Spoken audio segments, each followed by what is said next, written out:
vampire literature from kind of Dracula and Bram Stoker onwards, and I was told early on that the main house was going to be doing Beauty and the Beast, and that started me thinking about what sort of beast should we have in our B2 alternative show.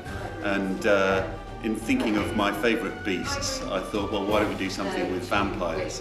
And that quickly evolved to the idea of, well, vampires have a range of practical difficulties in life. I wonder how it would be if they formed a theatre company to put on a pantomime, and that's where the idea came from, the idea of a speculation about what would it be like if vampires attempted to put on a pantomime. Obviously, they have a real difficulty with light, and one of the big things about theatre is there's lots of lights on them, so they have to work around that. It's also very difficult to do matinees because it means coming into the theatre during the daytime, which is obviously fraught with difficulties. And of course there's always the danger that they'll be overwhelmed by bloodlust for any virgins who happen to be in the audience, or in fact this vampire crew are indiscriminate. Actually, it doesn't matter who you are, but the human beings in the audience are obviously a distraction for them. In our vampire company, we've got our kind of classic actor-manager vampire called Alan, who's been running the company for hundreds of years. He's accompanied by his flamboyant partner in crime, Karen, who's a very elegant Italian drama queen, really. And then we've got Vladimir, who's the young buck of the company, the romantic lead. He's a bit younger than all of them, a bit more sort of unpredictable.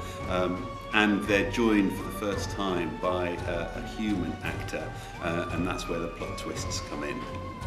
It fits into that slot, which is about celebrating Christmas but with a slightly darker and spikier edge, and that's what the B2 Panto has been doing for the last, 10 years or so, and this is my third one. So it really feels like after 3 years we understand what those audience want from a late night alternative Christmas show. I think the whole vampire culture has just got much more interesting recently through, from Buffy in my kind of 90s years to the more recent Twilight series and Being Human, which is where quite a lot of vampires are put in recognisable situations. So it's not castles and Transylvania anymore.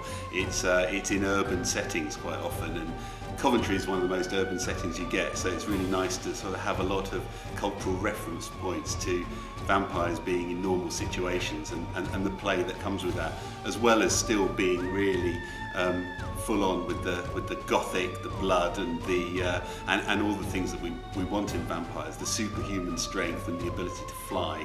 So those sorts of things together are the things that I've always been really interested in, because it leads to a lot of comedy as well as that kind of those dark parts of the human psyche.